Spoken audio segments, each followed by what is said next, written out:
എൻ്റെ പേര് ഡോണ. ഇതെൻ്റെ അമ്മയാണ്. ആദ്യം ഞാൻ വരുന്നത് വയനാട്ടിൽ നിന്നാണ്, മാനന്തവാടി. എനിക്ക് അമ്മ മാതാവ് തന്ന അനുഗ്രഹത്തെപ്പറ്റി പറയാനാണ് ഞാൻ ഇന്നിവിടെ വന്നിരിക്കുന്നത്. ഞാൻ ആദ്യം ഉടമ്പടീനെ പറ്റി കേൾക്കുന്നത് ഞാൻ പഠിച്ച ജർമ്മൻ ലാംഗ്വേജ് പഠിച്ച ഇൻസ്റ്റിറ്റ്യൂട്ട് വെച്ചാണ്. ആദ്യം എനിക്ക് എൻ്റെ ഒരു സീനിയർ ചേച്ചിയായിരുന്നു എനിക്ക് ആദ്യം പത്രം കൊണ്ട് തന്നെ. ജസ്റ്റ് വായിച്ചു നോക്കും, പിന്നെ ഞാൻ എൻ്റെ കട്ടിലിൻ്റെ അടി വെക്കും. പിന്നെ ജർമ്മൻ പഠിച്ചു അത് കഴിഞ്ഞ് ഞങ്ങൾ എക്സാം എഴുതാനുള്ള പ്രിപ്പറേഷനായിരുന്നു. എക്സാം എഴുതാൻ ഡേറ്റ് എടുത്തു. അതിന് ആദ്യത്തെ എക്സാം എഴുതി, കിട്ടിയില്ല. പിന്നെ രണ്ടാമത്തെ എക്സാം നല്ല രീതിയിൽ പഠിച്ചിട്ട് എഴുതി. അതാകെ 2 മൊഡ്യൂളേ കിട്ടിയുള്ളൂ. ടെലിക്ക് എക്സാം എഴുതുന്നവർക്കറിയാം 2 മൊഡ്യൂളും കൊണ്ട് കാര്യമില്ല, പാസ്സാവത്തില്ല. പിന്നെ ഉടമ്പടി എടുക്കാമെന്ന് വിചാരിച്ചു.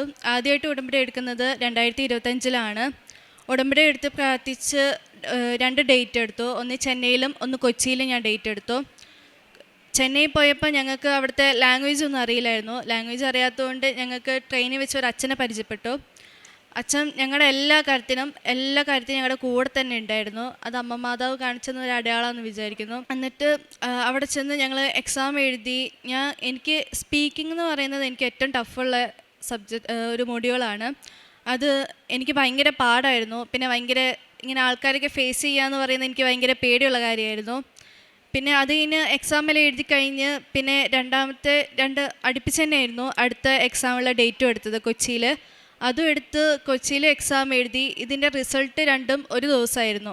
ചെന്നൈയിൽ എനിക്ക് ഏറ്റവും പാടുണ്ടായെന്ന് പറഞ്ഞ സ്പീക്കിംഗ് എനിക്ക് കിട്ടി, ബാക്കി 3ഉം കിട്ടിയില്ല. കൊച്ചിയിൽ എനിക്ക് എല്ലാ മൊഡ്യൂളും പാസ്സാവാൻ സാധിച്ചു അമ്മമാരുടെ അനുഗ്രഹത്താൽ. ഞാൻ എക്സാമിൽ എഴുതുമ്പം കാശുരൂപം മുറുക്കെ പിടിച്ച് ഉപ്പ് വെതറിയും പിന്നെ വിശ്വാസപ്രമാണം ചൊല്ലി എക്സാം കഴിയുന്നവരെ വിശ്വാസപ്രമാണം ചൊല്ലിക്കൊണ്ടായിരുന്നു ഇരുന്നത്. പിന്നെ ഞാൻ അമ്മ മാതാവിനോട് പറഞ്ഞു, കൊച്ചിയിൽ എക്സാം എഴുതുമ്പോൾ ഇപ്പോൾ പറഞ്ഞു, ഇതെൻ്റെ ലാസ്റ്റ് എക്സാമാണ്, ഇനി ഒരു എക്സാം എഴുതാൻ ഞാൻ വരത്തില്ല, ഇതെന്നെ പാസ്സാക്കി തരണമെന്ന് ഞാൻ പറഞ്ഞു. അതേപോലെ തന്നെ അമ്മ മാതാവ് എന്നെ പാസ്സാക്കി തന്നു. അത് കഴിഞ്ഞ് അടുത്ത ഇൻ്റർവ്യൂ ആയിരുന്നു. ഇൻ്റർവ്യൂവിൽ എനിക്ക് അതേപോലെ തന്നെ ഫേസ് ചെയ്യാൻ ഭയങ്കര ബുദ്ധിമുട്ടായിരുന്നു.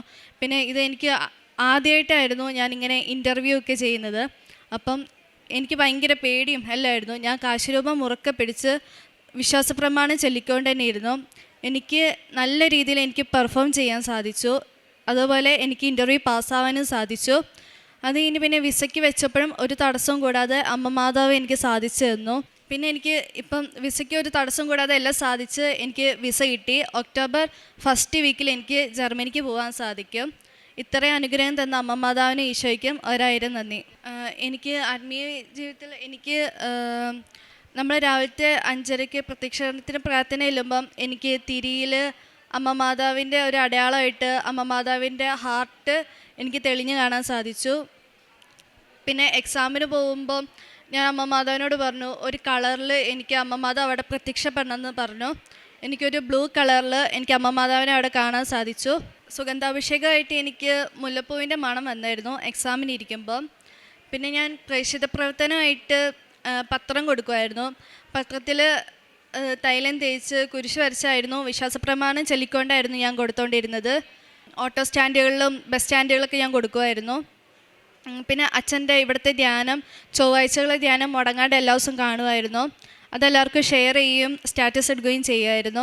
കാരുണ്യം പ്രവൃത്തിയായിട്ട് ഞങ്ങൾ എൻ്റെ പപ്പയും അമ്മയും ഞാനും ആയിരുന്നു ഉടമ്പടി എടുത്തേക്കുന്നത്. ഞങ്ങൾ 3 പേരും കൂടി വൃദ്ധസദനത്തിൽ പോവുകയും അവിടുത്തെ അപ്പച്ചന്മാരുടെ കൂടെയും അമ്മച്ചിമാരുടെ കൂടെയും ഇരുന്ന് സംസാരിക്കുകയും അവർക്ക് ഫുഡെല്ലാം മേടിച്ചു കൊടുക്കുകയും ചെയ്തു. പിന്നെ എന്നെ കഴിയുന്ന വിധത്തിൽ എല്ലാവർക്കും സഹായിക്കുകയും അവർക്ക് പൈസ കൊടുക്കുകയൊക്കെ ചെയ്തു.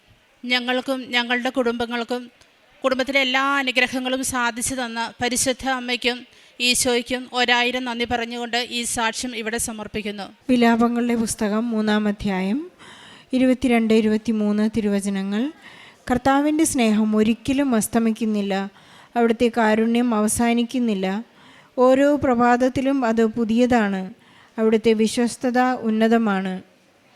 ഡോണ എന്ന ഈ മകളുടെ പ്രത്യക്ഷീകരണ സാക്ഷ്യത്തിൽ നിന്നും പരിശുദ്ധ അമ്മയുടെ സാമീപ്യത്തിൽ മകൾക്ക് ലഭിച്ച വലിയ അനുഗ്രഹമാണ്. ജർമ്മനിയിലേക്കുള്ള വിസ വളരെ പെട്ടെന്ന് സാങ്ഷനായതിനെക്കുറിച്ചാണ് മകളിവിടെ ഏറ്റുപറഞ്ഞത്.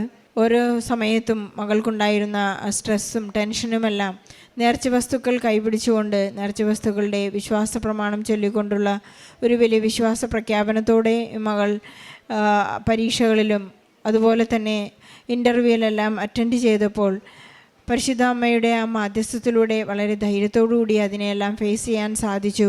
ഒരു വലിയ വിജയം ലഭിച്ച് ഇന്ന് ഒക്ടോബർ ഫസ്റ്റ് വീക്കിൽ മകൾ ജർമ്മനിയിലേക്ക് പോകുന്നതിൻ്റെ സന്തോഷ വാർത്തയാണ് ഈശോയോടുള്ള ആ നന്ദിയായി മകളിവിടെ ഒന്ന് ഏറ്റുപറയുന്നത്. ഓരോ സമയത്തും തൻ്റെ സങ്കടങ്ങളിലെല്ലാം പരിശുദ്ധ അമ്മ അടയാളത്തോടുകൂടി നീല നിറത്തിലും സുഗന്ധാഭിഷേകത്തോടെയും തിരിയിലും നാളത്തിലുമെല്ലാം പരിശുദ്ധ അമ്മയുടെ സാമീപ്യം നൽകി മകളെ അനുഗ്രഹിച്ചതായും ഏറ്റുപറയുന്നു. നമ്മുടെ എല്ലാ സങ്കടങ്ങളിലും പരിശുദ്ധ അമ്മ നമ്മോട് കൂടെയുണ്ടെന്നുള്ള വലിയ ഉറപ്പാണ് ഈ സാക്ഷ്യത്തിലൂടെ ഡോണ ഏറ്റുപറയുന്നത്. നമ്മുടെ എല്ലാവരുടെയും പ്രത്യേകിച്ച് ദേശത്തേക്ക് പോകാനായി ഒരുങ്ങിക്കൊണ്ടിരിക്കുന്ന വിസ പ്രോസസ്സിംഗ് തടസ്സപ്പെട്ട് നിൽക്കുന്ന എല്ലാ മക്കളുടെയും നിയോഗങ്ങളെ ഡോണയുടെ സാക്ഷ്യത്തോട് ചേർത്ത് വെച്ചുകൊണ്ട് പ്രാർത്ഥിക്കുകയും ഈശോയ്ക്കും പരിശുദ്ധമ്മയ്ക്കും നല്ലൊരു കയ്യടി നൽകി സാക്ഷി നമുക്ക് സമർപ്പിക്കുകയും ചെയ്യാം. അത്യപൂർവ ദൈവാനുഭവങ്ങൾ ഇനി നിങ്ങൾക്കും സ്വന്തം. ഈ യൂട്യൂബ് ചാനൽ ഇതുവരെ സബ്സ്ക്രൈബ് ചെയ്തിട്ടില്ലെങ്കിൽ ഇപ്പോൾ തന്നെ സബ്സ്ക്രൈബ് ചെയ്യുക. ഈ വീഡിയോ ഇപ്പോൾ തന്നെ നിങ്ങളുടെ സുഹൃത്തുക്കൾക്ക് ഷെയർ ചെയ്തുകൊണ്ട് കർത്താവിൻ്റെ പ്രേക്ഷിതരാകുക.